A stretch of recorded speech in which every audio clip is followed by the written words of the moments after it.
नमो तस्स भगवतो अर्हतो सम्मा सम्बुद्धस्स नमामि बुद्धं गुणसागरन्तं नमामि धम्मं सुगतेन देशितं नमामि संघं मुनिराज सावकं नमो बुद्धाय नमो धम्माय नमो संघाय। श्रद्धालु उपासक उपासिका तथा सधर्म प्रेमी महानुभावहरू, आज मिति 2078 जेठ 1 गते शनिबार बिहानको 9 बजे। हरेक बिहान झैं आजको बिहानको 9 बजे पनि हामीले सदा झैं फेसबुक लाइभ धर्म देशना लिएर उपस्थित भइसकेका छौँ र दिनानुदिन फेसबुक लाइभ धर्म देशना सुन्नको निमित्त फेसबुकमा जोड्नु हुने सम्पूर्ण देश विदेशका श्रद्धावन्त उपासक उपासिका तथा सधर्म प्रेमी महानुभावहरूलाई सदा झैं म भिक्षु इमलो तपाईहरू सबैलाई श्री सिद्धि मङ्गल बुद्ध विहारबाट सिद्धिपुर थसी महालक्ष्मी नगरपालिका वडा नम्बर 6 बुद्ध मार्ग ललितपुरबाट सबैलाई मैत्रीपूर्ण न्यानो न्यानो स्वागत टक्राउन चाहन्छु। वैशाखको मसान्त 31 गतेका दिन हामीले मिलिन्द प्रश्न ग्रन्थबाट देशना गर्ने क्रममा हिजो हामीले मिलिन्द राजाले जम्बुद्वीप भरिका जति पनि पण्डित मेधावी प्रभावशाली प्रतापी हैन प्रज्ञावानहरूसँग संवाद गर्ने वाद विवाद गर्ने शास्त्रार्थ गर्नको निमित्त आफ्नो मन्त्री अमात्यहरूलाई सोधेका थिए, हे मन्त्री अमात्यहरू, यो जम्बुद्वीपमा त्यस्ता कोही व्यक्ति छन् जोसँग मैले वाद गर्न सकूँ, वाद प्रतिवाद गर्न सकुन् र मेरो मनमा भएका शङ्का उपशङ्कालाई निवारण गर्ने त्यस्ता क्षमतावान कुनै श्रमण, कुनै ब्राह्मण, कुनै भिक्षु, कुनै गणाचार्य कोही छ कि भनेर आफ्ना चतुरङ्गी सेनालाई नगर बाहिर हेर्न गएका मिलिन्द राजाले समय बाँकी भएको कारणले समयको पनि सदुपयोग गरौँ न त, हे मन्त्री अमात्यहरू, कोही त्यस्ता छन् भनी भन भनेर मिलिन्द राजाले त्यस्तो अनुनय विनय गर्दाखेरि त्यहाँ चाहिँ ती मन्त्री अमात्यहरूलाई नागसेन भन्देलाई भनेका थिए, अहिलेको हिसाबबाट भन्ने हो भने यो जम्बुद्वीप भरिमा विद्वान पण्डित मेधावी भनिएका तपाईका 6 जना व्यक्तिहरू चाहिँ विद्यमान छन्। तपाईले साँच्चै वाद प्रतिवाद संवाद तर्क वितर्क शास्त्रार्थ गर्ने हो भने अहिलेको हिसाबबाट भन्ने हो भने ती 6 जना गणाचार्यहरू जसलाई तीर्थङ्कर भनेर भनिन्छ, ती तीर्थङ्करहरूसँग वाद विवाद गर्दाखेरि उचित होला महाराज। जस्तै पूर्ण कश्यप, मक्खली गौशाला आदि आदि 6 जना त्यस्ता तीर्थङ्कर हिजो हामीले भनेका थियौँ हैन।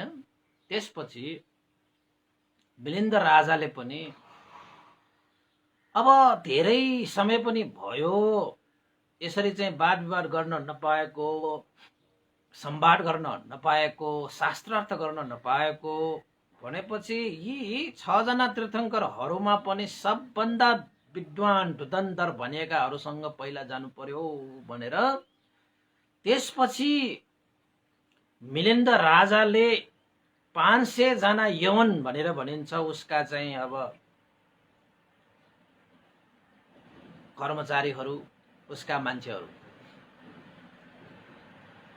ती सबैलाई एकमुष्ट पारेर त्यसो भए हामी पूर्ण कश्यप कहाँ जाउँ? आज हामी पूर्ण कश्यपसँग वाद प्रतिवाद गर्नेछौँ, संवाद गर्नेछौँ, तर्क वितर्क गर्नेछौँ, शास्त्रार्थ गर्नेछौँ। केही कुरा म सोध्नेछु उहाँलाई, र यदि उहाँले मेरो मनको यो शङ्का उपशङ्कालाई शान्त गरिदियो भने कति सुखदायक हुन्छ होला। जम भनेर पूर्ण कश्यप कहाँ गएछ। त्यसपछि अब मिलिन्द राजा त साँच्चै प्रतापी है, पण्डित पनि छ, मेधावी पनि छ। मिलिन्द राजा भनेको त कोही कमको मान्छे होइन। जोसँग पनि बाटोमा भेट्यो, जहाँ स्थानमा भेट्यो, त्यही चाहिँ आफ्नो मनको शङ्का उपशङ्कालाई निवारण गर्नको निमित्त प्रश्न सोधिहाल्ने, जसको कारणले गर्दाखेरि उसका प्रश्नहरूको उत्तर कसैले दिन नै सक्दैन। उसलाई सन्तुष्ट हुने गरी दिन्थ्यो होला, तर चाहिँ उसलाई सन्तुष्ट हुँदैन। त्यसैले जसले मेरो मनको यो शङ्का उपशङ्कालाई सन्तुष्ट हुने गरी चाहिँ उत्तर दिन सक्छ, अब त्यस्ता व्यक्तिलाई नै उसले मान मर्यादा गर्ने, नत्र भने त के मान मर्यादा गर्ने भन्ने जस्तो खालको स्वभावको राजा हो त्यो मिलिन्द राजा। अब सबका सब चाहिँ श्रमण ब्राह्मण पण्डित गर्णाचार्यहरू चाहिँ टाढा टाढा भाग्ने होइन। आफ्नै मिलिन्द राजा आयो भन्यो कि टाढा टाढा भाग्ने। किन त भन्दाखेरि उसका तर्क वितर्कहरूलाई शान्त पार्न सक्ने त्यति बेला चाहिँ कसैसँग क्षमता नै थिएन, कसैसँग त्यस्तो योग्यता नै थिएन भन्नु पर्यो कि होइन। त गएछ पूर्ण कश्यप कहाँ। आफ्ना यवनहरू, आफ्ना चाहिँ होइन आसेपासे हुन्छ नि त, आफ्ना चाहिँ दायाँ बायाँ होइन परेका मन्त्री अमात्यहरूले भनेर पूर्ण कश्यप कहाँ गएर पूर्ण कश्यपले पनि मिलिन्द राजा आएपछि गर्नुपर्ने विधि विधान अनुसार उनीहरूको बीचमा सौहार्दपूर्ण वातावरणमा केही संवादहरू भए। त्यसरी संवाद भइसकेपछि अब एउटा गणाचार्यको रूपमा राजाले गर्नुपर्ने व्यवहारहरू पनि सम्पन्न भए, र गणाचार्यको रूपमा राजा नै उपस्थित भइसकेपछि राजाले गर्नुपर्ने विधि विधानहरू पनि त्यहाँ सम्पन्न भए। र अन्तमा मिलिन्द राजाले पूर्ण कश्यपलाई एउटा प्रश्न राखे। हे पूर्ण कश्यप, हे गणाचार्य, हे तीर्थङ्कर गणाचार्य, म तपाईलाई एउटा चाहिँ प्रश्न गर्न चाहन्छु। म त साह्रै उत्तरको भोकी हैन। मलाई यो तपाईले भनिदिनुस् कि यो लोकलाई कसले पालन गरिरहेको छ? मिलिन्द राजाको प्रश्न पूर्ण कश्यपलाई। यो लोकलाई कसले पालन गरिरहेको छ हे पूर्ण कश्यप, मलाई सन्तुष्ट हुने गरी उपमा सहित मलाई उत्तर दिनु होला भनेर भनिसकेपछि पूर्ण कश्यपले के भने त भन्दाखेरि, महाराज मिलिन्द, यो लोकलाई यो पृथ्वीले पालन गरिरहेको छ। के भनिरहेको छ? यो लोकलाई, लोक भनेपछि सबै जान्छ है तपाईको, यहाँ सबै प्राणीहरू, मान्छेहरू है, घाँस पात हावाहुरी, यो सम्पूर्ण चीजहरू लोकमा भएका जति पनि छन्, यो सम्पूर्ण लोकलाई पृथ्वीले पालन गरिरहेको छ महाराज भनेर भनेछ। अनि मिलिन्द राजा त अब एकैचोटि त्यो हैन, अब आफ्नो तर्क वितर्क गर्दाखेरि, शास्त्रार्थ गर्दाखेरि, केही कुराहरू जान्न खोज्दाखेरि त्यत्तिकै होला भनेर चाहिँ स्वीकार्ने व्यक्ति चाहिँ होइन त्यो फेरि है। तर पण्डित पनि पण्डितै छ, उसलाई अब सन्तुष्ट हुने गरी अब दिन सकियो भने, तर चाहिँ यो प्रश्न गर्यो भने फेरि प्रश्न गर्ने, फेरि प्रश्न गर्ने, फेरि प्रश्न गर्ने, त्यस्तो खालको चाहिँ छ। त्यसपछि यो लोकलाई पृथ्वीले पालन गरिरहेको छ भन्ने उत्तर आउने बित्तिकै मिलिन्द राजाले पूर्ण कश्यपलाई फेरि अर्को एउटा प्रश्न के गरे त भन्दाखेरि, हे गणाचार्य तीर्थंकर पूर्ण कश्यप, यदि यो लोकलाई पृथ्वीले पालन गरिरहेको पृथ्वीले पालन गरिरहेको छ भने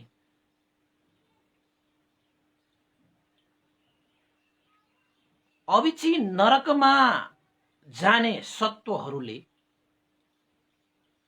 अविची नरकगामी सत्वहरूले किन चाहिँ त्यसो भए पृथ्वीलाई अतिक्रमण गरेका? यदि यो लोकलाई पृथ्वीले पालन गरिरहेको थियो भने, गरिरहन्छ भने, यो लोकवासी सत्वहरूले किन यो पृथ्वीलाई अतिक्रमण गरेर अविची नरकमा गएका हुन् त? त्यसो भए आनन्दसँग मजासँग पृथ्वीले नै पालन गरिरहेको छ भने त यो पृथ्वीलाई किन अतिक्रमण गरेर ती सत्व प्राणीहरू चाहिँ किन अविची नरकमा जान्छन् त भनेर मिलिन्द राजाले पूर्णकश्यपलाई प्रति प्रश्न गरिसकेपछि पूर्णकश्यपले केही बोल्न सकेन। किन चाहिँ सत्व प्राणीहरूले पृथ्वीलाई अतिक्रमण गरेर नरकगामी भए भन्ने विषयको प्रति उत्तर पूर्णकश्यपले दिन सकेन। त्यो राजाको त्यो प्रश्न पूर्णकश्यपलाई न निल्नु न ओकल्नु भयो, न निल्नै सके, त्यो प्रश्नलाई न ओकल्नै सके।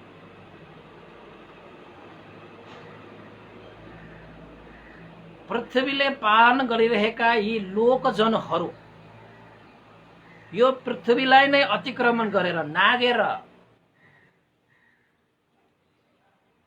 किन अविची नरक जान्छन् त? त्यसो भए पालन त गरिरहेकै छन् त लोक पृथ्वीले। उसँग त्यसको उत्तर रहेन। शिर निहुर्याएर बसे मिलिन्द राजासँग। यसको उत्तर म कसरी दिउँ? राजा जस्तो व्यक्तिलाई झुक्क्याउनु पनि भएन, फेरि प्रश्न गरिहाल्ला। त अविची नरकमा किन सत्व प्राणीहरू जान्छन् भन्ने विषयलाई पनि उसले थाहा पाएको रहेछन् त। तैपनि चाहिँ त्यति बेला त्यो लोकमा पण्डित, विद्वान, मेधावी भनेर सबैका सबै जनपदहरूले पूजा सत्कार गर्ने व्यक्ति थियो। त्यस्तो व्यक्तिलाई थाहा छैन मान्छेहरू किन अविची नरक जान्छ, के कर्मले अविची नरक जान्छ, किन चाहिँ तिनीहरू अविची नरक जाने कर्म गर्नु पर्यो यदि लोकजनलाई पृथ्वीले पालन गरिरहेको छ भने भन्ने प्रश्नको उत्तर नपाएपछि अब के गर्नु त? शिर निहुराउनु बाहेक त कुनै उपाय नै छैन। शिर निहुराएर त्यो पूर्णकश्यप मिलिन्द राजाको सामुन्ने झोक्रेर बसिरहे, शान्त भएर बसिरहे। त मिलिन्द राजाले थाहा पाए यो प्रश्नको उत्तर यो पूर्णकश्यपसँग छैन। दत म त यस्तो व्यक्तिसँग पो वाद विवाद गर्न आएको रहेछु, मेरो मनको शंका निवारण गर्छ कि भनेर आशा लिएर आएको छु। म त निराश भए त।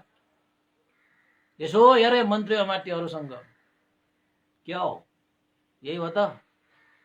विद्वान पण्डित मेधावी भनेको यही हो त? भने जस्तो गरी सांकेतिक हिसाबले यताउता हेर्न थाले। मन्त्री अमात्यहरू पनि ट्वाल्ल परेर बसिरहे। किन त भन्दाखेरि पूर्णकश्यपले त केही पनि उत्तर दिएन त। त्यसपछि मिलिन्द राजाले ल हस्त गणाचार्य हामी बिदा मागे, पछि भेट्दै गरौला, आरामसँग बस्नुस् भन्दै मिलिन्द राजा त्यहाँबाट फर्के। एउटा भद्र वाहन भन्ने थियो मिलिन्द राजासँग, एकदम भद्र वाहन, ठुलै विमान थियो नि त। वाहन विमान भन्दाखेरि वाहन होइन, एउटा साधन। त्यो साधन लिएर जहाँ जहाँ जान्थ्यो त्यहाँ जान्थ्यो। एउटा रथ, क्या रथ, ठुलो वाहन भनेको भद्र वाहन, त्यो एकदमै शोभामान सुन्दर त्यस्तो रथ चढेर हिँड्थ्यो। त्यसपछि त्यहाँबाट फर्के। ए मन्त्री अमात्य, पूर्णकश्यपले त मलाई सन्तुष्ट पार्न सकेन, पूर्णकश्यपले मेरो मनमा भएको शङ्कालाई निवारण गर्न सकेन। पुरानो काश्यपले मेरो वाद विवाद संवादमा पनि कुनै उन्नति वृद्धि गर्न सकिएन। अब जाउँ मक्खली गोशालासँग, मक्खली गोशाला कहाँ।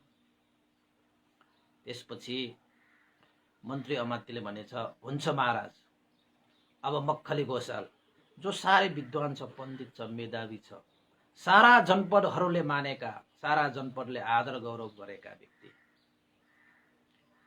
ठुलै गणलाई चाहिँ सञ्चालन गरेर गुरुको रूपमा बसिरहेका मक्खली गोशाला कहाँ जाम भनेर आखिरमा मिलिन्द राजालाई मक्खली गोशाला कहाँ लगेछ।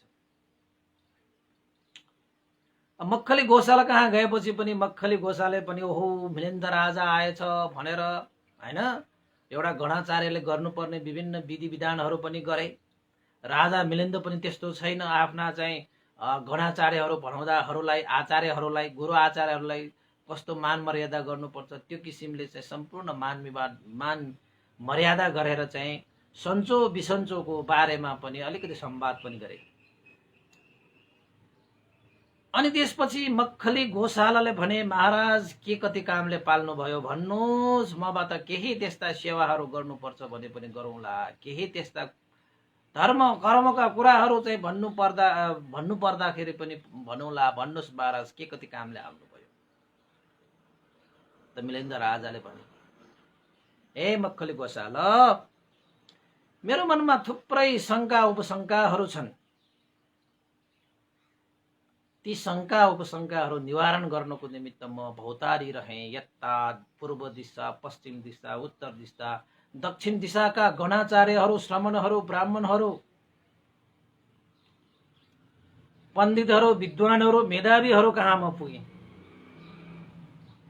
घुम्दै फिर्दै आज तपाईको सामुन्ने आएको छु। म तपाईलाई के प्रश्न सोध्न चाहन्छु। सायद तपाईले पो मनमा भएका शङ्का उपशङ्कालाई निवारण गर्न सक्नुहुन्छ कि भनेर म यहाँ आइपुगेँ। मक्खली गोशाला गणाचार्यले त्यो तीर्थङ्करले के भने त भन्दाखेरि, भन्नुहोस् महाराज, अब त्यहाँ चाहिँ अब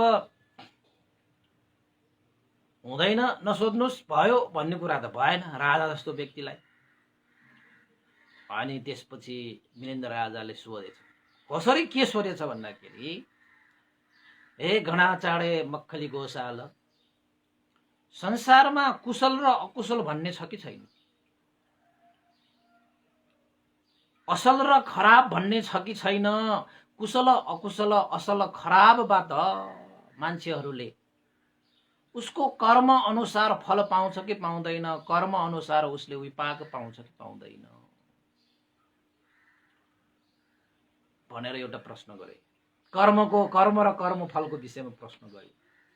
भन्नुहोस् है, तपाईहरुलाई थाहा छ त्यो मक्खली गोशाला भन्दा तपाईहरुले विद्वान जस्तो लाग्छ। के भन्यो होला त्यसले? त्यति बेला मक्खली गोशालाले चाहिँ मिलिन्द राजालाई उत्तर दिएको कसरी त भन्दाखेरि, महाराज, हे मिलिन्द, संसारमा कुशल अकुशल भनेको हुँदैन। के कुशल के अकुशल?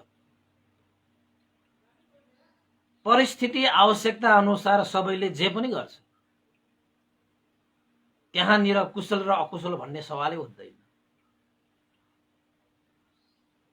परिस्थिति र आवश्यकता अनुसार संसारमा जसले जे पनि गर्छ, गरिरहेका छन्। यहाँ कुशल र अकुशल भन्ने हुँदैन। असल र खराब भन्ने कहाँ छ र महाराज? तपाईलाई असल भनेको मलाई खराब हुन सक्छ, मलाई खराब भनेको तपाईलाई असल हुन सक्छ। त्यसैले संसारमा यो असल र खराब भनेको पनि हुँदैन। आफूले गरे आएको यो शरीर वचन मनबाट जे गर्छ त्यो आवश्यकता र परिस्थिति अनुसार गर्ने हो। त्यसको कर्म फल विपाक भन्ने हुँदैन।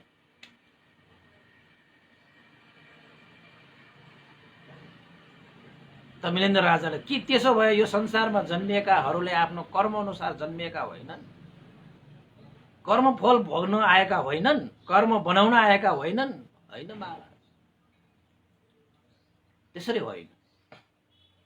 कसरी त भन्दाखेरि, अहिले यो संसारमा क्षत्रियहरू, ब्राह्मणहरू, वैश्यहरू, शूद्रहरू, त्यसपछि चण्डालहरू, पुक्कुसहरू जति पनि यहाँ संसारमा जन्मेका छन् नि महाराज, तिनीहरू चाहिँ आफ्नो स्तरमा बसेर आवश्यकता र परिस्थिति अनुसार कर्म गर्ने हो। त्यसमा विपाक, त्यसमा फल भनेको हुँदैन।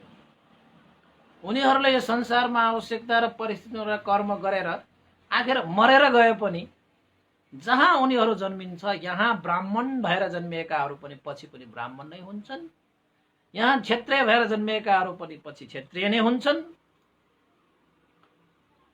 यहाँ वैश्य भएर जन्मिएकाहरू पछि पनि वैश्य नै हुने हो, यहाँ शूद्र हुनेहरू पछि पनि शूद्र हुने हो, चण्डालहरू पनि चण्डालै हुने हो। पुक्कुस चण्डाल भन्दा पनि त्यति बेलाको है, अहिले हामीले छुट्याएको होइन कि यो ग्रन्थमा पहिला त्यति बेला छुट्टिन्थ्यो।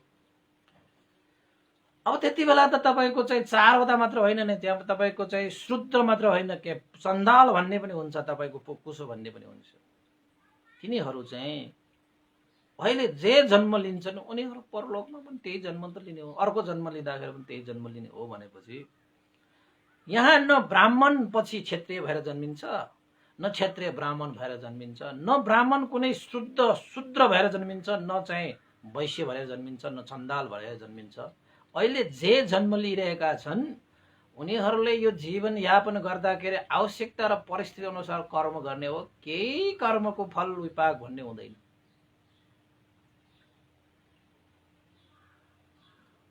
अर्को जन्ममा ब्राह्मण क्षत्रिय, क्षत्रिय शूद्र, शूद्र वैश्य, वैश्य चण्डाल, चण्डाल पुकुस, पुकुसै हुन्छ भनेर त्यो मक्खली गोशालाले त्यसरी पो तर्क दियो त बा।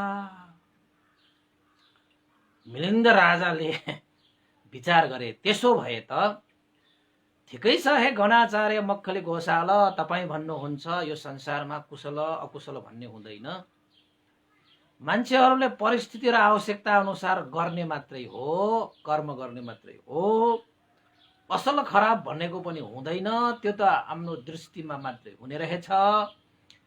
र कर्म र विपाक भन्ने पनि हुँदैन भने, कर्मफल र विपाक भन्ने पनि हुँदैन। ब्राह्मण क्षत्रिय क्षत्रिय, वैश्य वैश्य, शूद्र शूद्र, चण्डाल चण्डाल, पुकुस पुकुस नै हुने हो भने त्यसो भए महाराज त्यसो भए हे मक्खली गोशाला, यो लोकमा अन्धो हुनेहरू पछिको जन्ममा पनि अन्धै हुने होला, यो जन्ममा लङ्गरो हुनेहरू पछिको जन्ममा पनि लङ्गरो नै हुने होला, यो जन्ममा लातो हुनेहरू पछिको जन्ममा पनि लातै हुने होला, हैन? यो जन्ममा खान नपाएकाहरू पछिको जन्ममा पनि खान नै नपाउने होला, यो जन्ममा जुन वर्णको छ त्यस्तै वर्णको हुने होला।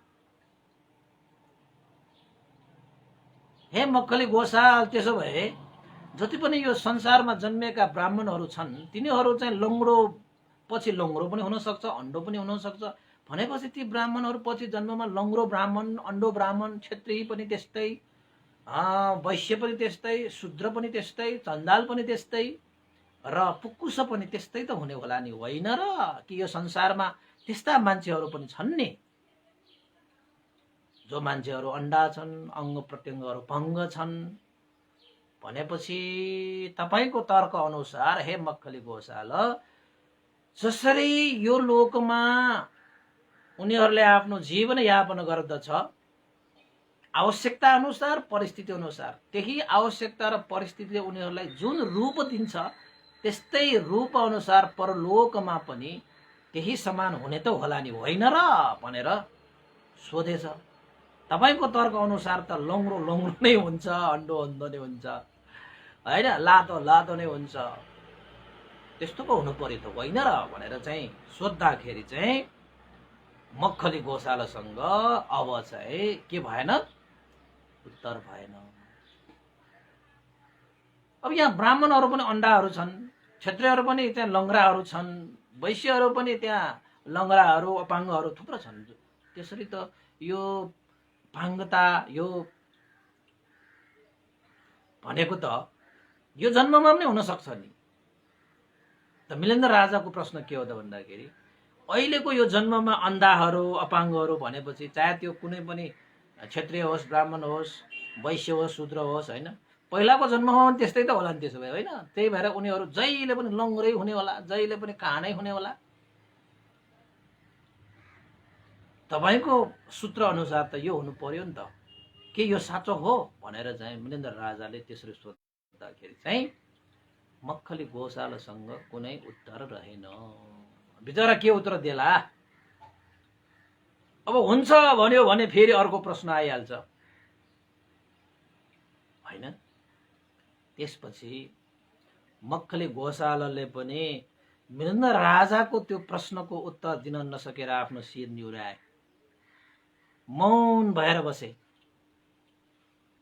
कुनै उत्तर नआएपछि मृगेन्द्र राजाले थाहा पाए यो मक्खली गोशाला पनि पण्डित होइन रहेछ, मेधावी होइन रहेछ। सारा जनपदहरूले मानेको, सारा जनपदहरूले पूजा गरेको, सत्कार गरेको, गणाचार्य भनेर भनिन्छ। कति चेलाहरू बनाएर गणाचार्यको रूपमा बसिरहेको छ। ओहो, हे मन्त्री अमात्य, के हो भने जस्तो यसो इसारा गरेर राजाले मन्त्री अमात्यले चारै दिशामा हेरे। मक्खली गोशाला अगाडि बसिरहेको छ शिर निहुराएर, केही उत्तर छैन। राजाको त्यो प्रश्न त्यो मक्खली गोशाला न निल्नु न ओकोल्नु भयो, निल्न पनि सकेन, ओकोल्न पनि सकेन। अब के गर्ने त बिचरा? अब राजाको सामुन्ने शिर निहुराएर बसेको भनेको पराजित भयो, उत्तरै छैन। त्यति बेलाका शास्त्रार्थ गर्ने मान्छेहरू चाहिँ कस्तो हुन्छन् त भन्दाखेरि यस्ता फजुल तर्कहरू गर्दैन कि, सही सही तर्कहरू गर्छन्, सही सही कुराहरू अगाडि सार्छन्। फजुल तर्कहरू गरेर मान्छेहरूले आफ्नो कुरालाई माथि राख्न खोज्छन्। त्यति बेलाको त्यस्तो होइन। अहिलेका मान्छेहरू त फजुल तर्कहरू गरेर दिमाग खराब गर्छन्, होइन? तर मृगेन्द्र राजाले चाहिँ सही तर्क, सत्य कुरालाई नै अगाडि सारेर तपाईँलाई यो भन्नुभएको छ भने त्यो सूत्र अनुसार यो पनि हुनुपर्ने हो नि, यो भएको भए त्यो पनि हुनु छ, त्यो भएको भए यो पनि हुन्छ भनेर तर्कहरू चाहिँ अगाडि सार्ने, साह्रै चाहिँ सान्दर्भिक तर्कहरू अगाडि सार्छन्, आफूले पनि प्रमाणहरू दिएर। जस्तै अन्डो त्यसो भए अन्डो अन्डो नै हुनुपर्ने भयो, लङ्ग्रो लङ्ग्रो नै हुनुपर्ने भयो भन्ने जस्ता तर्कहरू सान्दर्भिक छन् त। त्यहाँबाट पनि राजाले विचार गरे, ओहो, यस्ता विद्वान विद्वान, पण्डित पण्डित, मेधावी मेधावी, चारै दिशामा प्रख्यात जनपदहरूले मान सम्मान गरेका यस्ता गणाचार्यहरूले त मेरो प्रश्नको उत्तर दिन सकेन भने के अरूले देला, के अरूले देला? भयो, यो मन्त्री अमात्यहरूले भनेका ती चाहिँ तीर्थङ्करहरू कसैले दिन सक्दैन। ओहो, यो जम्बुद्वीप त मेरो लागि त तुच्छ भयो। मेरो मनको शङ्काहरू निवारण गरिदिने को होला? मसँग संवाद गर्ने, मसँग शास्त्रार्थ गर्ने कसले हिम्मत गर्ला? ए, यो जम्बुद्वीप त तुच्छ रहेछ, शङ्का निवारण गर्ने कोही रहेनछ। ए मन्त्री मात्यहरू फर्क्यौं, जाम भनेर भद्रवाहन, होइन, रथमा बसेर राजा चाहिँ त्यो गणाचार्यसँग पनि बिदा मागेर आफ्नो दरबारमा फर्क्यो। राजाले विचार गरे, को होला मसँग चाहिँ अब शास्त्रार्थ गर्ने, कोसँग मैले अब संवाद गर्ने, कोसँग मैले आफ्नो मनको शङ्का उपशङ्काहरू अगाडि सार्ने, कसले मेरो मनको शङ्का उपशङ्का र सन्देहहरूलाई निवारण गर्ला भनेर राजा विचाराधीन अवस्थामा पुगे, होइन? विचाराधीन, विचार गर्ने। अब कोही अगाडि आउनै हुँदैन, राजाले प्रश्न नै गर्ने, कोहीसँग समय बिताउनै हुँदैन, राजाले प्रश्न गरिहाल्ने, आफ्नो मनको कुरा राखिहाल्ने, कसैले सन्तुष्ट हुने गरी चाहिँ उत्तर दिनै सकेन, त्यो पनि प्रमाण सहगत। त्यसैले मृगेन्द्र राजा नगरबाट बाहिर आए भनेपछि ब्राह्मणहरू पनि नगर छोडेर जाने, श्रमणहरू पनि नगर छोडेर जाने। ओ, यो चाहिँ मृगेन्द्र राजा आयो है, अब उसँग चाहिँ अब शास्त्रार्थ गर्नुपर्ने हुन्छ, उसँग चाहिँ संवाद गर्नुपर्ने हुन्छ, उसँग प्रश्न उत्तर गरेर उसका शङ्काहरू निवारण गर्नुपर्ने हुन्छ, मिलेन्द्र राजाको मनमा कति छ ओहो, त्यसरी चाहिँ संवाद गरिरहने हो भने त जीवनै बित्छ उसँग भनेर श्रमणहरू पनि नगर छोडेर जान्ने, ब्राह्मणहरू पनि नगर छोडेर जान्ने, त्यसपछि पण्डितहरू पनि कोही पनि टिक्दैन उसको अगाडि। अनि गणाचार्यहरू भनौडाहरू पनि अब चाहिँ पूर्ण कश्यप मक्खली गोशाला जस्ता विद्वान पण्डित भनौडाहरू त उसको राजाको सामुन्ने टिक्न सकेन, शिर निहुर्याएर बस्नु पर्यो भने अरूको त कुरै छोड्नुहोस्। त्यसैले सागलमा हैन, त्यो जम्बुद्वीपको त्यो सागलमा कोही ब्राह्मण, कोही श्रमण, कोही पण्डित, कोही गणाचार्यहरू देख्नै छोड्यो। सबै आफ्नो स्थानमा मिलिन्द राजा भन्दा धेरै टाढा टाढा जंगलमा। यतिसम्म के उपासक उपासिकाहरू, भगवान बुद्धका श्रावक संघहरू पनि मिलिन्द राजासँग जित्न सक्दैनथ्यो, तर्क वितर्क गर्न सक्दैनथ्यो, टिक्न सक्दैनथ्यो। कति प्रश्न सोध्यो। अब श्रमण भिक्षुहरू पनि आफ्नो चाहिँ दुःखको मुक्तिको लागि मार्गमा हिँडेका व्यक्तिहरूसँग तर्क मात्रै गर्दै बस्ने हो भने त मार्गमै ढिला होला भनेर साराका सारा भिक्षु संघहरू पनि कहाँ गए त भन्दाखेरि मिलिन्द राजाबाट धेरै टाढा हिमालय पर्वतमा गएर बसे। मिलिन्द राजालाई भेट्ने मनसा कसैले पनि राखेन। ल हेर्नुहोस् न अब कस्तो मात्र परिस्थिति होला। त्यो हिसाबबाट त तपाईको बुद्ध शासनमा भिक्षु भएर अरहन्त प्राप्त भिक्षुहरूले पनि मिलिन्द राजाको शंका उपशंकालाई निवारण गर्न सकेन भने त्यो हिसाबबाट त मिलिन्द राजाले प्रश्न गरिसकेपछि त बुद्ध शासन नै लोप होला जस्तो परिस्थिति आइसक्यो। कस्ता कस्ता गणाचार्यहरूलाई त उसले परास्त गरेर आइसक्यो। होइन रहेछ, यिनीहरू पण्डित होइन रहेछ भनेर जनपदहरूले चाहिँ भन्छन् त हैन। अब भिक्षुहरू पनि गुफामा बस्नुपर्ने, जंगलमा बस्नुपर्ने, हिमालयमा बस्नुपर्ने अवस्था आयो। किन त भन्दाखेरि उसको अगाडि कोही पनि टिक्नै सकेन। त्यस्तो तर्क वितर्क गर्ने कि यसरी कति वर्ष बित्यो त भन्दाखेरि सागल नगरमा श्रमण ब्राह्मण पण्डित र गणाचार्यहरू देख्न छाडेको करिब 12 वर्ष बिते। भिक्षुहरू पनि देख्न छाडे, भिक्षुहरू पनि उसको अगाडि टिक्दैन थियो। त्यो पनि अरन्त भिक्षुहरू कम्ता हो। 12 वर्षसम्म बितिसकेपछि सागलमा श्रमण ब्राह्मण गणाचार्यहरू शून्य अवस्थामा पुगे मिलिन्द राजाको कारणले गर्दा। जबकि भगवान बुद्धका श्रावक संघहरूले पनि तर्क वितर्क गर्न सकेन भनेपछि अरू गणाचार्यहरूको त कुरै छाड्नुहोस् न तपाईँ। किन त भन्दाखेरि यो मिलिन्द राजा भनेको चाहिँ भगवान बुद्धको धर्मलाई पूर्ण रूपमा अध्ययन गरिरहेका व्यक्ति, पूर्ण रूपमा त्यस्तो चाहिँ विद्वान हो यो मिलिन्द राजा। पहिला त्यसले प्रतिज्ञा गरेर आएको थियो नि त। एक दिन राजा रातिको प्रहर मजाले सुतेर आनन्दित भएर बिहान उठे। राजाले विचार गरे, ओहो आजको रात कति आनन्दपूर्वक मैले बिताएँ, सुखपूर्वक बिताएँ। आजको दिन पनि यसरी नै मैले सुख र आनन्दपूर्वक बिताउन पाए कति जाति हुन्थ्यो। आजको रात मैले आनन्दपूर्वक निदाएर सुखपूर्वक निदाएँ। त्यसरी नै यो दिनलाई पनि सुख र आनन्दपूर्वक बिताउन पाए कति जाति हुन्थ्यो रे। तपाईहरुलाई पनि लाग्दो होला नि त्यसरी चाहिँ। त्यसपछि राजाले मन्त्री अमात्यहरूलाई बोलाए। मन्त्री अमात्यहरूले भने, राजालाई मन्त्री अमात्यले पनि सोधे, महाराज तपाईको आज राम्रोसँग त निदाउनु भयो होइन? आज त तपाईले बिहानै सम्झिनु भयो, त्यस्तो कुनै कारणहरू छ कि? त्यसपछि राजाले के भने, हे मन्त्री अमात्यहरू, आजको रात मैले साह्रै सुख र आनन्दपूर्वक निदाउन पाएँ, सुख र आनन्दपूर्वक मैले रात बिताएँ। त्यसरी नै आजको दिन सुख र आनन्दपूर्वक म बिताउन चाहन्छु। भन्नुहोस् महाराज, हामीले के गर्नु पर्यो तपाईको लागि सुख र शान्ति र आनन्द प्राप्तिको लागि? 12 वर्ष भयो मैले कसैसँग वाद विवाद गर्न नपाएको, तर्क वितर्क गर्न नपाएको, मेरो मनको शङ्काहरूलाई निवारण गर्न नपाएको। मलाई सुख र आनन्द तब हुन्छ जब मनको शङ्का उपशङ्कालाई निवारण गर्न सकोस्, अनि मात्रै मलाई सुख र आनन्द हुन्छ।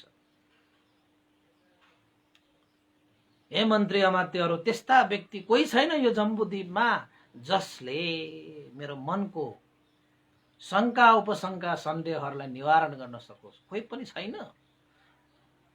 यदि यो जम्बूद्वीप भरिमा त्यस्ता चाहिँ कुनै श्रमण, ब्राह्मण, पण्डित, मेधावी, घनाचार्यहरू छ भने उनीहरूसँग म शास्त्रार्थ गर्न चाहन्छु, मेरो मनको शङ्का उपशङ्कालाई निवारण गर्न चाहन्छु भनेर राजदरबारमा बसेर मिलिन्द राजाले यदि यो जम्बूद्वीपमा कोही त्यस्ता श्रमण, ब्राह्मण, पण्डित, मेधावी, गणाचार्यहरू छन् भने उनीहरूसँग म संवाद गर्न चाहन्छु, मनको शङ्का उपशङ्कालाई निवारण गर्न चाहन्छु भनेर भनेको। त्यति बेला अब त्यो सागल नगरमा त कोही पनि श्रमण थिएन, कोही पनि ब्राह्मण थिएन, हैन, कोही पनि भिक्षुहरू पनि थिएन। अरन्त अरन्त भएका भिक्षुहरू पनि मिलिन्द राजासँग भेट्नु पर्ला भनेर छलेर छलेर हिँड्थ्यो, गुफामा बस्थ्यो, जङ्गलमा बस्थ्यो, हिमालयमा बस्थ्यो। यति बेला चाहिँ सम्पूर्ण अर्हन्त श्रमण भिक्षुहरू कहाँ गएर बसेका रहेछन् त भन्दाखेरि हिमालयको पर्वतमा गएर बस्न गएको रहेछ। त्यति बेला हिमालय पर्वतमा अर्हन्त भिक्षुहरू मध्येमा एकजना चाहिँ नेतृत्व गरिरहेका एकजना चाहिँ भिक्षु हुनुहुन्छ, आयुष्मान अश्वगुप्त। अश्वगुप्त नामक त्यो भिक्षु अर्हन्त भइसकेका व्यक्तिले दिव्य स्रोत ज्ञान पनि प्राप्त गरेका व्यक्ति भएको कारणले मिलिन्द राजाले आफ्नो दरबारमा बसेर कोही यो जम्बूद्वीपमा त्यस्ता श्रमण, ब्राह्मण, पण्डित, मेधावी र गणाचार्यहरू छन् भने उनीहरूसँग म वाद विवाद गर्न चाहन्छु, शास्त्रार्थ गर्न चाहन्छु, संवाद गर्न चाहन्छु र मनमा भएको शङ्का निवारण गर्न चाहन्छु भनेको त्यो शब्दहरू दिव्य स्रोत भएको कारणले गर्दाखेरि अश्वगुप्त नामक अर्हन्त भिक्षुले सुने। अरन्त भिक्षुले सुने त अश्वगुप्त भिक्षुले विचार गरे, हिमालय पर्वतमा बस्न आएका पनि धेरै वर्ष भए भिक्षु सङ्घहरू समागम भएर बसिरहेको त आज मिलिन्द राजाले त्यस्तो मनसा व्यक्त गरे। एकचोटि भिक्षु सङ्घलाई समागम गरेर भिक्षु सङ्घ सामुन्ने यो विषयलाई उठाउनु पर्यो भनेर आयुष्मान अश्वगुप्त अर्हन्त भत्तेले सम्पूर्ण भिक्षुहरूले एकत्रित गरे। त्यसलाई चाहिँ समागम सन्निपात भन्छ, त्यसलाई भिक्षुहरूलाई बोलाए। जुन भिक्षुहरूलाई बोलाए त्यति बेलाको त्यो पर्वतको त्यो स्थान, हिमालयको पर्वतको स्थानलाई त्यति बेला युगन्धर पर्वत भनेर भनिन्छ। हिमालय भनेपछि त धेरै ठुलो, त्यो हिमालयमा पनि एउटा युगन्धर पर्वत भन्ने थियो, त्यही पर्वतमा युगन्धर पर्वतमा बसिरहेको हैन। त्यो युगन्धर पर्वतलाई रक्षित तल भनेर पनि भनिन्छ, रक्षित तल भनेर नामकरण गरिएको छ। तर हामीलाई चाहिँ सजिलो चाहिँ युगन्धर पर्वत भनेर चाहिँ अलिकति सजिलो। त्यसपछि आयुष्मान अश्वगुप्तको निमन्त्रणामा हिमालय पर्वतमा बसिरहेका सम्पूर्ण अरन्तहरूको समागम भयो, सन्निपात भयो। त भिक्षुहरू सबै त्यहाँ चाहिँ भेला भइसकेपछि अश्वगुत्त भिक्षुले सम्पूर्ण भिक्षुहरू सामुन्ने जिज्ञासा राखे। हे आयुष्मानहरू, हे आबुसोहरू, मैले यो युगन्धर पर्वतमा त्यत्तिकै सम्पूर्ण भिक्षुहरूलाई समागम गराएका होइनन्, सन्निपात गरेका होइनन्, भेला गरेका होइनन्। सागल नरेश मिलिन्द राजाले विचार गरे कि जम्बुद्वीपभरिमा श्रमण, ब्राह्मण, पण्डित, मेधावी, गणाचार्य जो कोहीसँग पनि वाद विवाद, शास्त्रार्थ गर्ने र मनको शङ्कालाई निवारण गर्ने मनसाय व्यक्त गरेको छ। त्यसैले हे भिक्षु सङ्घहरू, म तपाईहरूलाई आह्वान गर्दैछु, यो भिक्षु सङ्घमा त्यस्ता कोही व्यक्ति छ जसले मिलिन्द राजासँग वाद गर्न सकोस्, प्रतिवाद गर्न सकोस्, शास्त्रार्थ गर्न सकोस् र उसको मनमा भएको शङ्का, उपशङ्का र सन्देहलाई निवारण गर्न सकोस्। कोही छ यो सङ्घमा भनेर चाहिँ अश्वगुत्त भन्तेले, भिक्षुले सङ्घमा त्यस्तो विचार प्रकट गरे। त्यसरी प्रकट गर्दाखेरि पनि धेरै समय बाद पनि त्यहाँ कसैले पनि म मिलिन्द राजासँग प्रतिवाद गर्छु, संवाद गर्छु, शास्त्रार्थ गर्छु, उहाँको मनको शङ्का उपशङ्कालाई निवारण गर्छु भनेर कोही पनि भिक्षु उठ्न सकेन। यद्यपि तिनीहरू चाहिँ 500 रे अरहन्त भिक्षुहरू, अझ भनिएको छ कोटि शत अरहन्त श्रमण भिक्षुहरू। कोटि शत भनेको चाहिँ 100 करोड भनेको। 100 करोड भनेको त कति भयो? कोटि भनेको 1000, 100 भनेको 100, 1000 हो, 1000 100,000, 100 करोड भयो तपाईँको। त्यतिसम्म पनि उल्लेख गरिएको छ होइन। तैपनि अब सङ्घको हिसाबमा हामीले बुझौँ। कुनै पनि भिक्षुले कुनै जवाब नदिइसकेपछि अरहन्त भनेका भिक्षुहरू पनि शान्त भएर मात्र बसे। कसैले पनि मिलिन्द राजासँग वाद विवाद गर्छु, शास्त्रार्थ गर्छु भन्न नसकिएपछि अनि त्यसपछि अश्वगुत्त अरहन्त भिक्षुले भने, हे भिक्षुगण, मिलिन्द राजासँग वाद विवाद गर्ने, शास्त्रार्थ गर्ने कोही भिक्षुहरू पनि निस्किएन। यो हिसाबबाट त हामीले बुद्ध शासनलाई रक्षा गर्नलाई नै गाह्रो भयो। यसरी मिलिन्द राजाले आफ्नै तर्क वितर्क गरेर चाहिँ सम्पूर्ण श्रमण, ब्राह्मण, भिक्षुहरूलाई पनि यसरी चाहिँ शास्त्रार्थमा हराउँदै जाने हो भने हाम्रो यो सधर्म पनि सङ्कटकाल अवस्थामा गुज्रिन कुनै बेर लाग्दैन। त्यसैले बुद्ध शासन रक्षार्थको लागि, बुद्ध शासनलाई संसारमा प्रादुर्भाव रहिरहनको निमित्त पनि हामीले मिलिन्द राजासँग प्रतिवाद, संवाद, शास्त्रार्थ र शङ्का उपशङ्का निवारण गर्ने त्यो व्यवस्था चाहिँ अवश्य मिलाउनु पर्छ भनेर भनिसकेपछि यहाँका भिक्षुहरूले, त्यस्ता व्यक्ति तपाईँको नजरमा कोही छ त? हामीले त यो जम्बुद्वीपमा त्यस्ता मिलिन्द राजासँग वाद विवाद गर्न सक्ने त्यस्ता व्यक्ति कोही पनि देखिन। जबकि हामी हैन त्यसरी चाहिँ अब अरहन्त भइसकेका व्यक्तिहरूले त त्यसको वाद विवाद गर्न नसकिने भनेपछि अरूले त कसरी सक्ला? सक्दै सक्दैन। त्यसपछि हामीले त देखेका छैनौँ। तपाईँको नजरमा त्यस्ता व्यक्ति कोही छ भने भन्नुहोस् भनेर भनिसकेपछि अश्वगुत्त अरहन्त भिक्षुहरूले अरहन्त भिक्षुले भिक्षु सङ्घलाई भने, हे भिक्षु सङ्घ, त्यस्ता व्यक्ति पनि छ जसले मिलिन्द राजालाई वाद विवाद र शास्त्रार्थमा पराजित गर्न सक्छ र उसको मनका शङ्काहरूलाई निवारण गर्न सक्छ। त्यस्ता व्यक्ति पनि छ। कहाँ छ त त्यस्तो व्यक्ति? अहिलेसम्म कसरी चाहिँ मिलिन्द राजासँग भेट भएन त त्यस्ता व्यक्तिको? भनेपछि अश्वगुत्त अरहन्त भिक्षुहरूले भने, हे भिक्षुगण, त्यो व्यक्ति यो धरतीमा छैन, यो लोकमा छैन।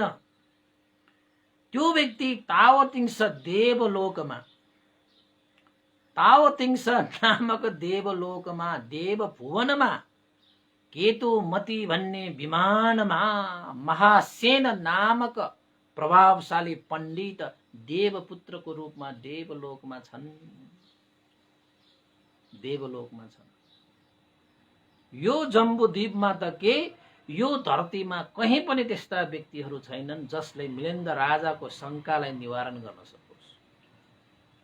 त मेरो नजरमा एउटै व्यक्ति छ, त्यो पनि देवलोकमा, तावतिंस देवलोकमा। महासेन नामक एकजना देवपुत्र छ रे, केतुमती विमानमा वास गर्ने प्रभावशाली पण्डित मेधावी।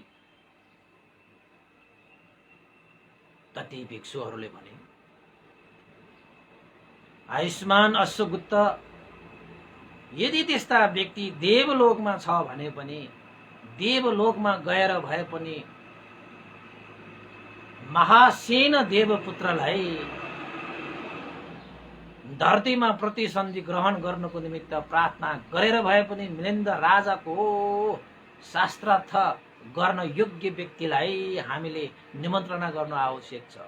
उसका मनमा भएका शङ्का उपशङ्कालाई निवारण गर्नको निमित्त देवपुत्र महासेनलाई धरतीमा प्रतिसन्धि ग्रहण गर्नको निमित्त याचना गर्नुपर्छ भनेर चाहिँ सबै सङ्घहरूको एकै मत, एकै स्वरमा अश्वगुप्त अरन्त भिक्षुलाई प्रार्थना भइसकेपछि म पनि त्यही सोध्दैछु। मैले त सोचेको थिएँ कि यत्रो समय बितिसकेपछि पक्कै पनि मिलिन्द राजासँग कोही न त्यस्ता वाद विवाद गर्न सक्ने सामर्थ्यवान, उसको शङ्का निवारण गर्ने सामर्थ्यवान भिक्षु अरन्तहरू पाइएला कि भनेर मैले यो विषय उठाएको हो। यदि यस्ता व्यक्तिहरू यो धरतीमै छैन भने अब त्यस्ता व्यक्ति कहाँ छ? देवलोकमा छ। जाम, त्यसो भए देवलोकमा गएर देवपुत्रलाई याचना गर्नु पर्यो भनेर ती अरन्त भिक्षुहरूले देवलोक जाने निर्णय गरे। अब तपाईँहरूलाई चाहिँ अचम्म लाग्ला, अब हिमालय पर्वतमा बसिरहेका मान्छेहरू हुन् त भिक्षुहरू भनेका त। अब त्यति बेलाका भिक्षुहरू चाहिँ साह्रै प्रभावशाली हुन्छन् होइन। यो चाहिँ भगवान बुद्ध महापरिनिर्वाण भएको 500 वर्ष पछाडि। अब मलाई पनि तपाईँ देवलोकमा जानुहोस् न भन्नु होला, फेरि म त जान सक्दैन फेरि है। तैपनि आँखा चिम्लेपछि पुग्छु कि म देवलोकमा पुग्छु, त्यसरी चाहिँ होइन। अब मन मात्रै पुग्न सक्छ, यो शरीर पुग्न सक्दैन अहिले। त त्यति बेलाका अरन्त भिक्षुहरू तपाईँको चाहिँ ध्यान बलको साधनाले देवलोक जाने भनेको त तपाईँको चाहिँ कतै घुम्न जाने जस्तो सक्छ। त्यसपछि तपाईँको कोटी शत अरहन्त भिक्षुहरू सहित अश्वगुप्त भिक्षुको नेतृत्वमा कहाँ गए त भन्दाखेरि तावतिंस देवलोकमा गए। भिक्षुहरू जीवितै स्वर्गमा जान सकिन्छ तपाईँको त्यति बेलाको अहिलेको चाहिँ नहोला होइन।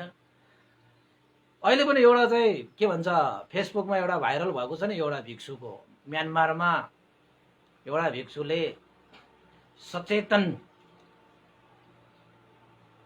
मृत्युवरण गरेको, यानि कि हामीलाई भन्ने हो भने सचेतन परिनिर्वाण भन्छ त्यसलाई, आफैले चाहिँ आफ्नो आयु संस्कार त्याग गर्ने। त्यस्तो सक्छ, किन त भन्दाखेरि अरन्त भइसकेका व्यक्तिहरूलाई चाहिँ कालको घेराभन्दा पनि बाहिर भइसकेको छ क्या उहाँहरू। त्यस्ता व्यक्तिहरूले चाहिँ अब कुनै त्यस्तो चाहिँ ध्यान साधनाको कारणले आयु संस्कारले त्याग गर्न सक्ने क्षमतावान पनि हुन्छ होइन। अब त्यस्तो एउटा चाहिँ फेसबुकमा देखियो होइन। अब त्यो सबै कुराहरू त्यसमा त राखिएको त छैन, तर पनि एउटा भिक्षुलाई त्यसरी चाहिँ अब अन्तिम संस्कारको लागि सम्म लिएर गएको भिडियो पनि त्यहाँ पोस्ट भएको छ होइन। सोच्ने विषय हो त्यो पनि। म्यानमारमा त गजबको कुराहरू घटनाहरू हुन्छ भने हामी यहाँ कथा सुनाउने, त्यहाँ त प्रत्यक्ष हेर्ने। मैले तपाईँहरूलाई पहिल्यै भनेको, हामी यहाँ कथा भन्ने, त्यहाँ त प्रत्यक्ष देख्ने भनेपछि त अचम्म भएन र? भयो नि त होइन। त यहाँ अश्वगुप्तको नेतृत्वमा भिक्षुहरू तावतिंस देवलोकमा गए। स्वर्ग हो हाम्रो भाषाबाट तपाईँको स्वर्ग नर्क भनेर। हामीले जानी आएको स्वर्ग नर्क र बुद्ध धर्मको स्वर्ग नर्क भनेको फरक छ। त्यसको व्याख्या अलग्गै छ, यो चाहिँ गर्दै अहिले चाहिँ नगरौँ होइन। देवलोक पुगे, हरन्त भिक्षुहरू चाहिँ ताओतिङ्स देवलोकमा आएको देखेपछि देवलोकका देवताहरूका राजा सुरेन्द्र यानि कि शक्र देवराज इन्द्र देवाधिपति, वास्तवमा देवाधिपति भनेको चाहिँ इन्द्र महाराजलाई भन्ने हो कि देवताहरूको पनि देवता हो कि राजा भनेपछि त भएन। देवाधिपति इन्द्र महाराजले अश्वगुप्त भिक्षु प्रमुख अरू भिक्षुहरू त्यसरी ताओतिङ्स देवलोकमा आएको देखेपछि टाढैबाट हेरेर ओहो आज त भिक्षु गण चाहिँ ताओतिङ्स देवमा पाउ कष्ट गर्नुभयो भनेर आफै डगुडेर गए। इन्द्र महाराज हेर्नुहोस् है, भिक्षुहरूलाई इन्द्र महाराजले पनि वन्दना गर्छ, इन्द्र महाराजले पनि आदर गर्छ, सत्कार गर्छ। तपाईको अगाडि कोही चाहिँ आफ्नो आमा बुबा टाढैबाट आउनु भएको देखेपछि तपाईँ हट्ट नपत्त आमा बुबालाई भेट्न जान्छन् त। कोही चाहिँ गण्यमान्य व्यक्ति तपाईँकोमा आइरहनु भएको तपाईँले देख्नुभयो, तपाईँ हत्त नपत्त दगुडेर उसलाई भेट्न जान्छन् त। हो त्यसरी नै ताओतिङ्स देवलोकका देवाधिपति इन्द्र महाराजले अश्वगुप्त भन्ते प्रमुख भिक्षु सङ्घहरू आइरहनु भएको देखेपछि इन्द्र महाराज हत्त नपत्त उठेर चाहिँ अश्वगुप्त भन्तेलाई अगाडि गएर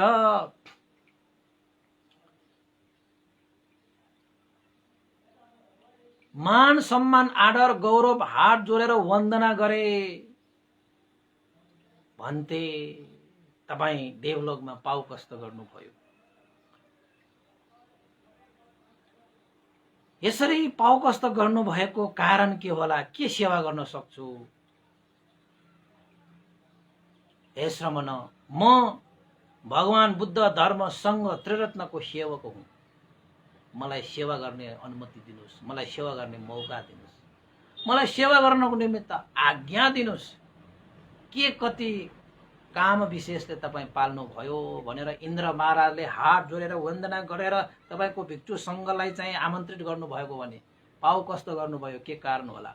मलाई बोलाउनु भएको भए हुन्थ्यो, म स्वयं आउँथे। यतिसम्म पनि भन्न पछि पर्दैन इन्द्र महाराज।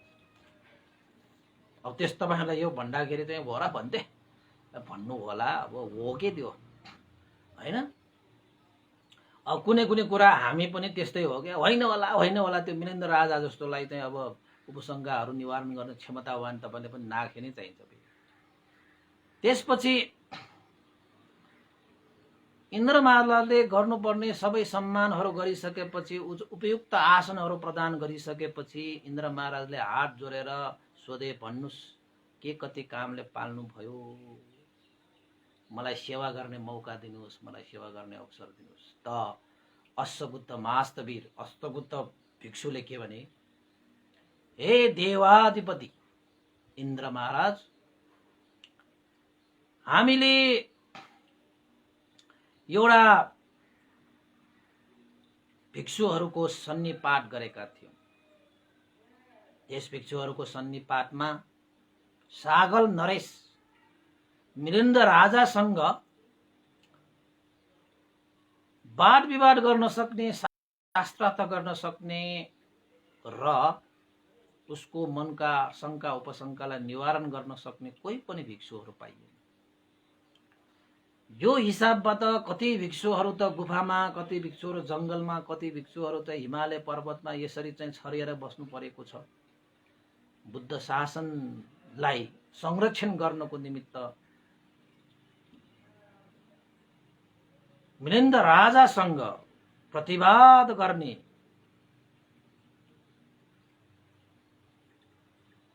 व्यक्ति चाहिएको छ। त्यही हिसाबबाट हामी चाहिँ कोटि शत अरन्त भिक्षुहरू युगन्धर पर्वतबाट अन्तर ध्यान भएर ताओतिङ्स देवलोकमा आएका हौं। मिलिन्द राजा सागल नरेशका वितण्डवादी वाद अद्वितीय, वाद विवादमा अद्वितीय अपराजय र वाद विवादमा अग्र व्यक्ति हुनुहुन्छ। त्यसैले त्यस्ता व्यक्तिहरूसँग पनि एउटा चाहिँ शङ्का उपशङ्का निवारण गर्नको लागि हामी यहाँ आएका हौँ भनेर अश्वगुप्त भिक्षुले इन्द्र महाराजलाई भनिसकेपछि इन्द्र महाराजले भने अवश्य पनि बुद्ध धर्म सङ्घलाई संरक्षण आरक्षण सुरक्षा प्रदान गर्नुपर्छ। तपाईहरु आउनुभयो ठिकै छ, मैले पनि त्यो मिलिन्द राजालाई चिनेको छु, त्यो कस्तो व्यक्ति के हो भन्ने कुरा मैले राम्रोसँग चिनेको छु, राम्रोसँग थाहा पाएको छु। मिलिन्द राजा अरु कोही पनि होइन। मिलिन्द राजा मनुष्य लोकमा मिलिन्द राजा भएर जन्मिनु अगाडि, प्रतिसन्धि ग्रहण गर्नु अगाडि यही देवलोकबाट गएका हुन्। यही देवलोकबाट गएका हुन्। साह्रै तर्कना गर्न सक्ने, साह्रै विद्वान, साह्रै पण्डित। तर चिन्ता नलिनुस् अश्वगुप्त श्रमण, उसँग वाद विवाद गर्न सक्ने, उसको मनको शङ्काहरू निवारण गर्न सक्ने यही ताओतिङ्स देवलोकमा एकजना देवपुत्र हुनुहुन्छ। जुन देवपुत्र केतुमती विमानमा महासेन नामक देवपुत्र हुनुहुन्छ। उहाँले अवश्यमेव मिलिन्द राजाको शङ्का उपशङ्कालाई निवारण गर्न सक्नुहुनेछ र उहाँको वाद विवादलाई सम्हाल्न सक्नुहुनेछ, शास्त्रार्थ गर्न सक्नुहुने योग्य व्यक्ति भनेको को रहेछ त? महासेन नामक देवपुत्र हुनुहुन्छ। हामी सबै वहाँ प्रभावशाली पण्डित मेधावी महासेन देवपुत्र कहाँ जाऊँ, उहाँलाई मनुष्य लोकमा प्रतिसन्धि ग्रहण गर्नको निमित्त याचना गर्न जाउँ भनेर देवाधिपति इन्द्र महाराजले अश्वगुप्त भिक्षुलाई प्रार्थना गरे। त अश्वगुप्त भिक्षुले भने ठिकै छ हे इन्द्र महाराज, तपाईले भने जस्तै जाम न त त्यसो भए केतुमती विमान महासेन देवपुत्र कहाँ जाउँ भनेर इन्द्र महाराजले सम्पूर्ण भिक्षु संघहरूलाई अघि राखेर आफू पछि पछि लागेर हात जोड्दै बाटो देखाउँदै केतुमती विमानमा छिरे, जहाँ महासेन नामक देवपुत्र सुखानुभूति गरेर बसिरहेका थिए। जोजल्यमान तेजस्वी सुखानुभूति गरेर बसिरहेका महासेन देवपुत्रलाई इन्द्र महाराजले भने, हे महासेन देवपुत्र, तपाईलाई भिक्षु संघले मनुष्य लोकमा प्रतिसन्धि ग्रहण गर्नको निमित्त याचना गर्न आउनु भएको छ। अनुनय विनय नै भन्नु पर्यो, अब अनुरोध गर्न आउनु भएको छ। तब महासेन देवपुत्रले यसो हेरे, भिक्षु संघलाई गर्नुपर्ने आदर गौरव सत्कार सम्वादहरू गर्नुपर्ने जति पनि गरे, के कति कामले पाल्नु भयो त्यो पनि सोधे। त इन्द्र महाराजले त्यो कुराहरू चाहिँ महासेन देवपुत्रको सामुन्ने राखे। तपाईलाई मनुष्य लोकमा प्रतिसन्धि ग्रहणको निम्ति अनुरोध गर्न आए। इन्द्र महाराज पनि देवताहरूको राजा नै हो, तैपनि महासेन देवपुत्रले के भने, ए इन्द्रदेव, म मनुष्य लोकमा प्रतिसन्धि ग्रहण गर्दैन। मनुष्य लोकमा प्रतिसन्धि ग्रहण गरियो भने नाना थरीका विघ्न बाधाहरू भोग्नु पर्नेछ। म त देवलोकमा सुखको अनुभूति गरिरहेका, मनुष्य लोकमा गएर मेरो के काम? मेरो कुनै कामै छैन, त म मनुष्य लोकमा गएर किन प्रतिसन्धि लिऊँ? म मनुष्य लोकमा प्रतिसन्धि ग्रहण गर्दैन भनेर पो भन्दो रहेछ। इन्द्र महाराजले पहिलो पल्ट अनुरोध गर्नु भएको पनि अस्वीकार भयो। त्यसपछि फेरि दोस्रो बार पनि अनुरोध गरे, तेस्रो बार पनि अनुरोध गरे। दोस्रो बार र तेस्रो बार पनि अनुरोध गर्दाखेरि पनि महासेन देवपुत्रले अस्वीकार गरे। होइन इन्द्र महाराज, म मनुष्य लोकमा प्रतिसन्धि ग्रहण गर्दैन। मनुष्य लोकमा नाना थरीका विघ्न बाधा भय अन्तरायहरू छन्। त्यस्तो लोकमा गएर म प्रतिसन्धि किन ग्रहण गरौँ जुन लोकमा गएर मेरो कुनै कामै छैन। म त देवलोक हुँदै हुँदै हुँदै हुँदै जबसम्म निर्वाण धर्म प्राप्त गर्दैन तबसम्म म देवलोकगामी हुँदै म त निर्वाण पुग्ने हो। म मनुष्य लोकमा जाँदैन। मलाई कर नगर्नुहोस्, मनुष्य लोकमा प्रतिसन्धि ग्रहण गर्दैन भनेर चाहिँ महासेन देवपुत्रलाई इन्द्र मारेर 3 पटकसम्म गरिएको अनुरोधलाई पनि अस्वीकार 3 पल्टसम्म गरिएको अस्वीकार गरिसकेपछि अनि त्यसपछि अश्वगुप्त भिक्षुले चाहिँ भने, हे महासेन देवपुत्र, त्यसो नभन्नुहोस्। मनुष्य लोकमा प्रतिसन्धि ग्रहण गरेर के नाना थरीका विघ्न बाधा भय अन्तरायहरू आउँछन्। मेरो के काम छ र म प्रतिसन्धि ग्रहण गरौँ? हे महासेन, हे देवपुत्र, तपाईको ठुलै काम छ मनुष्य लोकमा, तपाईको ठुलै काम छ।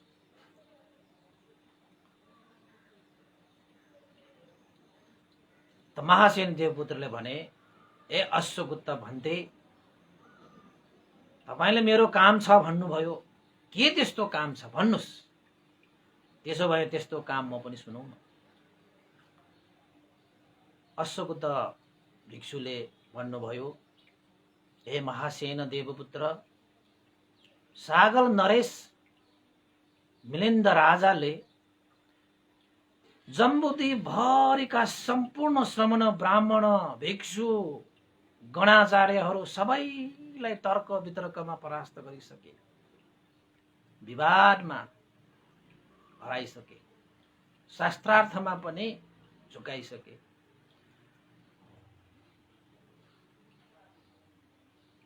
श्रमण भिक्षुहरू पनि मिलिन्द राजासँग बचेर हिँड्नुपर्छ, उसको सामुन्ने कोही पनि टिक्न सकेन। सम्पूर्ण भिक्षुहरू पनि हिमालय पर्वतमा गएर बस्नुपर्ने अवस्था आयो। भगवान बुद्धको यस्तो सधर्मलाई पनि प्रचार प्रसार गर्ने अवस्था आएन। नगरमा जाउँ, मिलिन्द राजा भेटिन्छ कि भन्ने डर, तर्क वितर्क गर्नुपर्छ कि भन्ने डर, वाद विवाद गर्नुपर्छ भन्ने झन्झट, शास्त्रार्थ गर्नुपर्ने जस्ता कुराहरूले गर्दाखेरि भिक्षुहरू पनि नगरमा पनि प्रवेश गर्न मानिएन, नगरमा प्रवेश गर्न पनि सकिएन। अरू ब्राह्मणहरू क्षेत्रीय अरू तपाईको चाहिँ गणाचार्यहरूको त कुरै छोड्नु। यस्तै हुने हो भने भगवान बुद्धले त्यत्रो त्याग तपस्याबाट प्राप्त गरेको यो बुद्ध शासन सुरक्षित हुने म देख्दिन।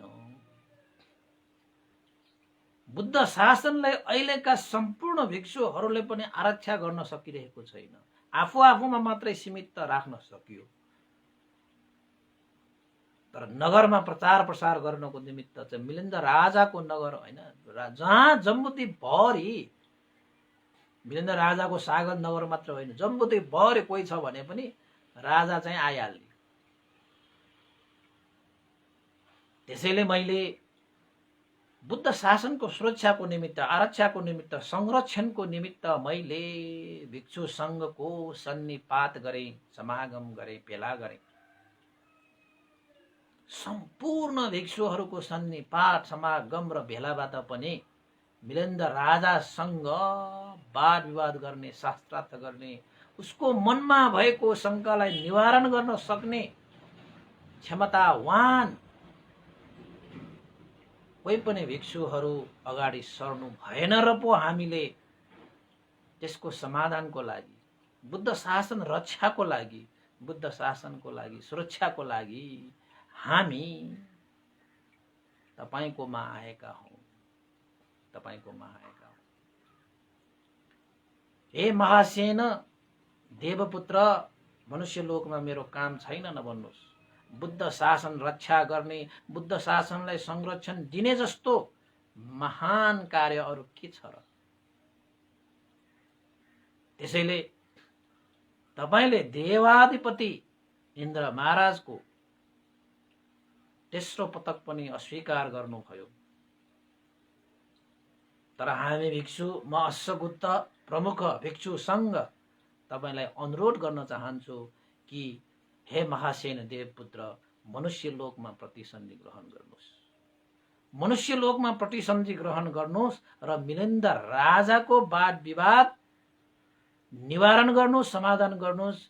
मिलिन्द राजाको मनमा भएको शङ्का उपशङ्कालाई निवारण गर्नुहोस्। हे महासेन देवपुत्र, यो भिक्षु संघको यो अनुरोध हो भनेर अश्वगुप्त भिक्षुले महासेन देवपुत्रलाई अनुरोध गरिसकेपछि अब त्यो के भन्छ, महासेन देवपुत्रले हात जोडेर यो चाहिँ अश्वगुप्त भिक्षुलाई चाहिँ हात जोडेर वन्दना गरेर भन्थे, यदि बुद्ध धर्म संघ हैन, बुद्ध शासनको संरक्षणको लागि, बुद्ध शासनको आरक्षणको लागि, बुद्ध शासनको जगेर्नाको लागि भन्नुहुन्छ भने अवश्य पनि म मनुष्य लोकमा प्रतिसन्धि ग्रहण गर्नेछु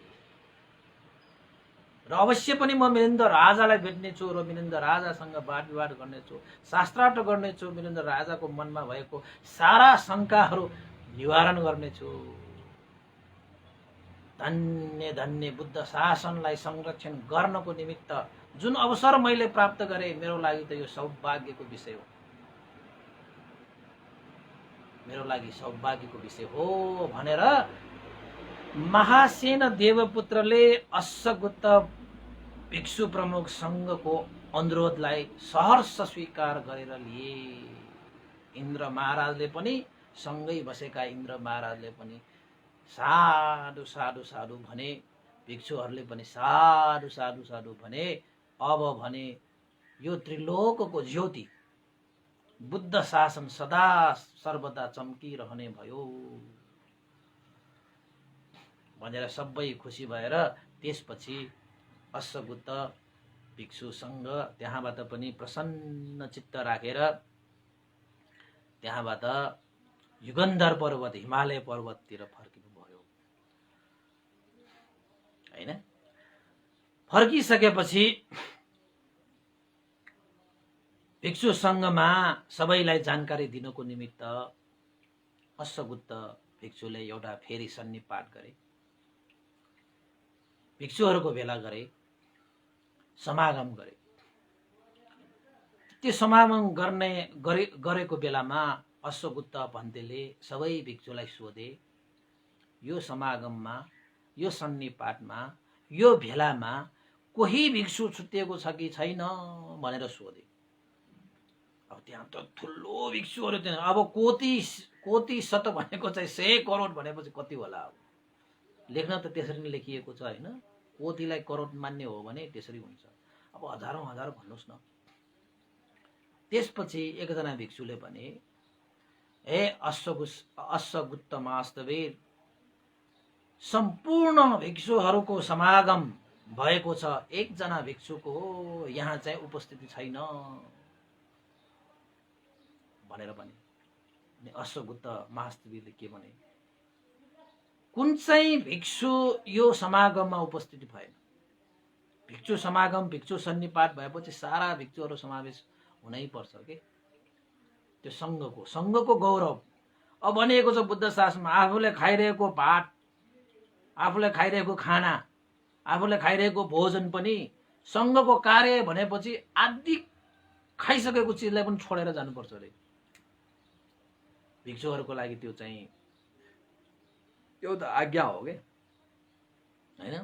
त्यसपछि त्यहाँका भिक्षुहरूले पनि, रोहन नामक एकजना भिक्षु आजको यस सन्निपात समागममा अनुपस्थिति भयो भनेर चाहिँ भनिसकेपछि,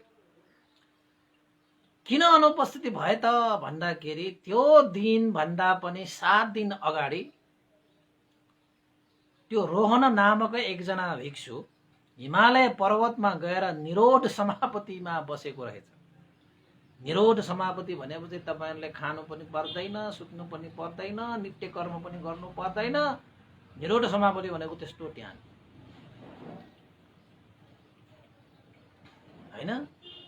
7 दिन अगाडि त्यसले निरोध समापति ध्यानमा बसेको कारणले गर्दाखेरि त्यो समापन सन्निपात समागम भव्य तपाईको चाहिँ भिक्षु भेलाहरुमा चाहिँ उपस्थित हुन नसकेको भनेर त्यसरी सुनाइरहेको रहेछ। त्यसपछि त्यसरी सुनाइरहेको बेलामा अब चाहिँ अश्वगुप्त भिक्षुले रोहन नामक एकजना भिक्षुको त्यसरी चाहिँ सन्निपातमा समागममा त्यसरी त भेला हुनुपर्ने हो, सबैलाई डाकेको हो, सबैलाई बोलाएको हो, तर रोहन नामक भिक्षु उपस्थित भएन त है भनेर चाहिँ भनिरहेको बेलामा यो निरोध समापतिमा बसिरहेको त्यो रोहन नामक भिक्षुले आफ्नो चाहिँ दिव्य स्रोतबाट त्यो कुरा थाहा पाए। त्यो कुरालाई सुनिसकेपछि त्यो चाहिँ 7 दिनपछि चाहिँ त्यो रोहन नामक भिक्षु त्यहाँबाट हिमालय पर्वतबाट भिक्षु समागममा उपस्थित हुन आए। त्यसरी उपस्थित हुन आइसकेपछि अश्वगुप्तले भने भिक्षुहरूको यो चाहिँ धर्म विनय अनुसार समागम सन्निपातमा तिमी अनुपस्थित भएर तिमीले भूल गर्यो भनेर भनेपछि रोहन नामक त्यो भिक्षुले पनि भने हो आयुष्मान, मैले सन्निपात जस्तो कार्यमा पनि अनुपस्थित भएर मैले भूल गरेँ। यो भूललाई म स्वीकार्दै यो भूललाई सच्याउनको निमित्त केही त्यस्ता दण्ड कर्महरू छ भने म अवश्य भोग्न तयार छु। अनुपस्थितिको लागि मलाई दण्ड कर्म दिनुस्। पहिलाका भिक्षुहरू कति इमानदार हुन्छन्, केही त्यस्ता आफूबाट त्यस्तो भूल गल्तीहरू भयो भने दण्ड कर्म भोग्न पनि तयार हुन्छ हैन। त्यसपछि अश्वगुप्त भिक्षुले भने आयुष्मान रोहन, यदि तिमीले चाहिँ अनुपस्थितिको लागि दण्ड कर्म भोग्छौ भने तिम्रो लागि एउटा दण्ड कर्म हुनेछ, तिमीले त्यो दण्ड कर्मलाई स्वीकार्नु पर्नेछ। हुन्छ, म त्यो दण्ड कर्मलाई स्वीकार्न तयार छु भनेर भनिसकेपछि अश्वगुप्त भिक्षुले के भने त भन्दाखेरि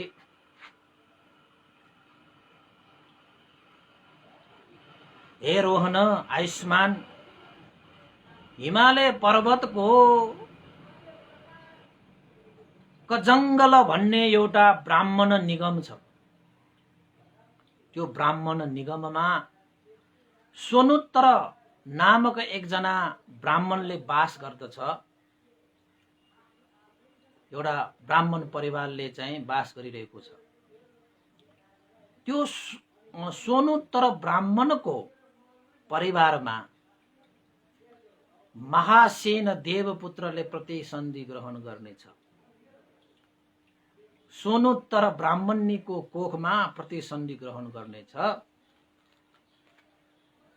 महासेन देवपुत्र सोनुत्र ब्राह्मणीको कोख, सोनुत्तर र सोनुत्र ब्राह्मणीको परिवारमा नागसेन नामबाट जन्म लिनुहुनेछ। त्यसैले रोहन आयुष्मान, तिम्रो दण्ड कर्म यो हो कि त्यही ब्राह्मणको घरमा तिमीले कहिले पनि नबिराइकन 7 वर्ष 10 महिनासम्म तिमीले निरन्तर भिक्षाटन गर्न जानुपर्छ। 7 वर्ष 10 महिना पुगेपछि तिमीले सोनुत्तर ब्राह्मणीको कोखबाट जन्मिएका महासेन देवपुत्र नागसेनलाई तिमीले बुद्ध शासनमा प्रवजित गराउनु पर्छ। जब तिमीले बुद्ध शासनमा महासेन देवपुत्रको प्रतिसन्धिको रूपमा तपाईको कजङ्गल नामक त्यो सोनुत्तर ब्राह्मणको छोरा नागसेनलाई प्रवज्या गराउँदछ तब तिम्रो दण्ड कर्म पूरा हुन्छ भनेर अश्वगुप्त भिक्षुले रोहन भिक्षुलाई दण्ड कर्म दिए। त्यसपछि रोहन भिक्षुले अश्वगुप्त महादेव भन्तेलाई हात जोडेर भन्नुभयो, आयुष्मान, म तपाईको भिक्षु सङ्घको अगाडि मैले यो वचन दिएँ कि सङ्घले मलाई दिएको यो दण्ड कर्म मलाई स्वीकार्य हुनेछ। म अवश्य पनि कजङ्गल त्यो नगरको स्वतन्त्र ब्राह्मणको त्यो परिवारमा त्यो स्थानमा गएर हरेक दिन म भिक्षाटन जानेछु। 7 वर्ष 10 महिनासम्म निरन्तर भिक्षाटन गर्न जानेछु र उहाँको कोखमा प्रतिसन्धि ग्रहण गर्न आएका महासेन देवपुत्र जो मनुष्य लोकमा जन्मिँदाखेरि नागसेनको रूपमा जन्मिनु हुनेछ, त्यो 7 वर्ष 10 महिना पुगेपछि त्यो नागसेन बालकलाई म बुद्ध शासनमा प्रवचित गराएर मेरो दण्ड कर्म पूरा गर्नेछु भनेर आखिरमा त्यो चाहिँ रोहन नामक भिक्षु दण्ड कर्म भोग्न जानको निमित्त तयार भए। नभन्दै महासेन देवपुत्रले हिमालय पर्वतको कजङ्गल एउटा ब्राह्मण निगम थियो, जुन ब्राह्मण निगममा स्वतन्त्र ब्राह्मणको घरमा स्वतन्त्र ब्राह्मणीको कोखमा प्रतिसन्धि ग्रहण गरे है, प्रतिसन्धि ग्रहण गरे। त्यसरी प्रतिसन्धि ग्रहण गरिसकेपछि त्यो प्रतिसन्धि ग्रहण गरेको सानसुनो व्यक्ति त होइन, त्यो त चाहिँ महासेन देवपुत्र हो। महासेन देवपुत्रले त्यसै प्रतिसन्धि ग्रहण गरिसकेपछि जन्म पनि भयो। जन्म भइसकेपछि साँच्चै त्यो अश्वगुप्त भिक्षुले भने जस्तै महासेन देवपुत्र प्रतिसन्धि भएर जन्मिँदाखेरि त्यो बालकको नाम के भनेर राखियो? नागसेन भनेर नै राखियो। यसरी नागसेन भने धुरन्धर विद्वान पण्डित भिक्षु कसरी उदय भयो त भन्ने विषयमा अहिलेसम्म त तपाईको भिक्षु त भइसकेको छैन। देवलोक तावतिंश देवलोकका देवपुत्र महासेन नै यो धरतीको यानि कि हिमालय पर्वतको कजङ्गल भन्ने एउटा चाहिँ ब्राह्मणहरूको निगममा ब्राह्मण कुलमा जन्म लिन आएका देवपुत्र नै नागसेन भिक्षु हो भनेर तपाईँ हामीले चाहिँ बुझिराख्नु पर्यो।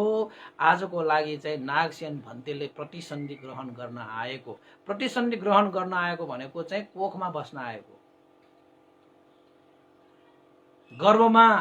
गर्भ प्रवेश गर्न आएको लाई चाहिँ धर्मको भाषाबाट प्रतिसन्धि भनेर भनिन्छ। तपाईले फेरि मैले प्रतिसन्धि भन्दै आएँ, फेरि तपाईले नबुझ्ला के होला कसो होला भनेर फेरि टेक्स्टहरू आउला, फोनहरू आउला, फेरि जात्रा होला नि आजको दिनभरि। फेरि शनिबार न हो फेरि है, हुन त लकडाउन जस्तो जहिले पनि शनिबार। आज त शनिबार भन्ने नै बिर्स्यो मैले त, के बार हो के कसो बार हो, बिहारमै बस्ने बार पनि थाहा हुँदैन के पनि थाहा हुँदैन। तर जे होस् हैन, आजको देशनामा यो नागसेन भन्ते कहाँबाट चाहिँ प्रादुर्भाव भयो भन्ने विषय बुद्ध शासन रक्षार्थको लागि, बुद्ध शासन संरक्षणको लागि र मिलिन्द राजाको मनमा भएका शङ्का उपशङ्कालाई निवारण गर्नको निमित्त देवलोकबाट मनुष्य लोकमा प्रतिसन्धि ग्रहण गर्न आएका र आखिरमा महासेन देवपुत्रको नाम मनुष्य लोकमा प्रतिसन्धि ग्रहण गर्न आइसकेपछि कोखमा गर्भमा प्रवेश गरिसकेपछि जन्म भएपछि उसको नामाङ्करण गरियो नागसेन। ल उपासक उपासिकाहरू, आजको लागि चाहिँ मैले यति नै गर्नु पर्ला र भोलि मात्रै अर्को कुनै विषयहरू चाहिँ उत्थान गर्नु पर्ला है। र आजको देशनाबाट तपाईहरूले धेरै कुराहरू चाहिँ अब जान्नुभयो होला। नागसेन भन्ते र मिलिन्द राजाको बिस्तारै भेट हुन्छ हैन। अब उसलाई चाहिँ अब यो रोहन भिक्षु जसलाई चाहिँ दण्ड कर्म पनि भनेर दिइएको छ, एउटा चाहिँ जिम्मा दिएको, 7 वर्ष 10 महिना भयो भने उसलाई बुद्ध शासनमा प्रवचित गराउने जिम्मा तिम्रो भनेर भिक्षु सङ्घले चाहिँ आदेश दिएको भयो। त्यो आदेशलाई पनि मानेको भयो। दण्ड कर्म भने जस्तो त्यहाँ भनिन्छ होइन, त्यो दण्ड कर्म भन्दा पनि तिमीले चाहिँ अब यो एउटा कार्य चाहिँ गर्नु पर्यो भने जस्तो भयो त्यो। र त अब उपासक उपासिकाहरू प्रतिसन्धि ग्रहणको विषयसम्मको लागि आजको देशना मैले क्रमशः गरेँ। शान्त दान्तपूर्वक सुनिदिनु भयो। करिब करिब अब 1 घन्टाभन्दा पनि बढी गइसकेको छ। भोलि चाहिँ अब के हुन्छ कसो कसो हुन्छ त्यो रोहन भिक्षुले चाहिँ साँच्चैकै अब नागसेन त्यो बालकलाई चाहिँ अब तपाईँको चाहिँ श्रमण भिक्षु बनाउन सकिएला कि सकिँदैन, कसरी बनाए, के होला आदि इत्यादि चाहिँ भोलि अवश्य नै आउने नै छ। सुन्दै गर्नु होला। लकडाउनको समय छ, बाहिर जाने समय छैन। घरमा बसेर चाहिँ यो समयलाई चाहिँ धर्ममय बनाउनको निमित्त पनि अनुरोध गरेँ है। सेयर गर्नु होला, लाइक गर्नु होला, कमेन्ट गर्नु होला, कस्तो लाग्यो, के लाग्यो, कसरी भइरहेको छ त्यो पनि तपाईँले लेख्नु होला है। आफ्नो वालमा पनि सेयर गर्नु होला। यो देशनाहरू तपाईँले युट्युबमा भन्टेको फेसबुक पेजमा पनि तपाईँले हेर्न सक्नुहुनेछ र अरूलाई पनि सेयर गरिदिनु होला है। अहिले पनि धेरै उपासक उपासिकाहरूले चाहिँ मैत्रीपूर्वक सुनिरहनु भएको छ। सबैलाई साधुवाद नदिकन त रहनै सक्दैन। त्यसैले सबैलाई साधुवाद। तपाईँहरूको दिन राम्रो होस्, मङ्गल होस्, कल्याण होस्, रोग शोक भय अन्तराय विघ्न बाधा रहित भएर जीवनमा सुख शान्तिपूर्वक बास बस्न सकोस् र जीवनमा सदा उन्नति प्रगति गर्न सकोस् है। अनि बुद्ध धर्मलाई अभ्यास अध्ययन गरी बुद्ध शासनको यो ज्योतिलाई अझ फैलाउन सकोस् भन्ने आशिका पनि गर्न चाहे र अन्तमा पुण्यानुमोदन गर्न चाहे। र आज पनि केही चाहिँ हाम्रा उपासकहरूको चाहिँ पुण्यानुमोदनमा पनि यो चाहिँ अनुमोदन गरिदिनु हुनुको निमित्त पनि अनुरोध गरेको कारणले गर्दाखेरि ताहाचल स्थित प्रतीक शाक्यको आज जन्मदिन परेको रहेछ। हाम्रो उपासक हुनुहुन्छ है।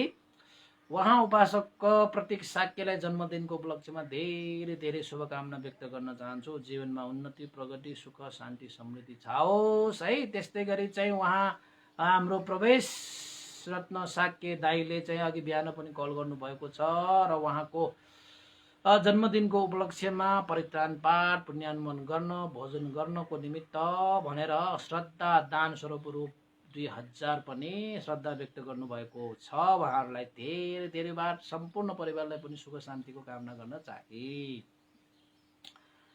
त्यस्तै गरी दिवंगत हुनुहुने आज चाहिँ 12 दिनको रहेछ सुरेश ताम्राकार है।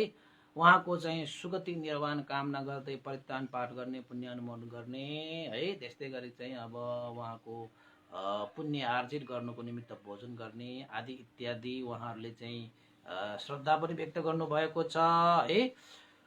सुमिता ताम्राकार है। अनि उहाँको यो चाहिँ श्रीमती सुमिता ताम्राकार छोराछोरीहरू आयुष आश्रिया ताम्राकार चागलबाट उहाँहरूले पुण्य सञ्चित गर्नुको निमित्त रु 2500 श्रद्धा दान पनि व्यक्त गर्नुभएको छ। र प्रभा कंसाकार उपासिकाले मलाई सम्पर्क गर्नुभएको छ। उहाँहरू सबैलाई धेरै धेरै साधुवाद पनि व्यक्त गर्न चाहे। र थुप्रै उपासक उपासिकाहरू हुनुहुन्छ जसले चाहिँ यो प्रतिकूल समयमा चाहिँ धैर्य धारण गर्नको निमित्त कल गर्नु टेक्स्ट गर्नु हुनुहरू पनि हुनुहुनेछ। उहाँहरू सबैलाई धेरै धेरै साधुवाद पनि व्यक्त गर्न चाहे। उहाँहरूको सुख शान्तिको कामना गर्न पनि चाहे।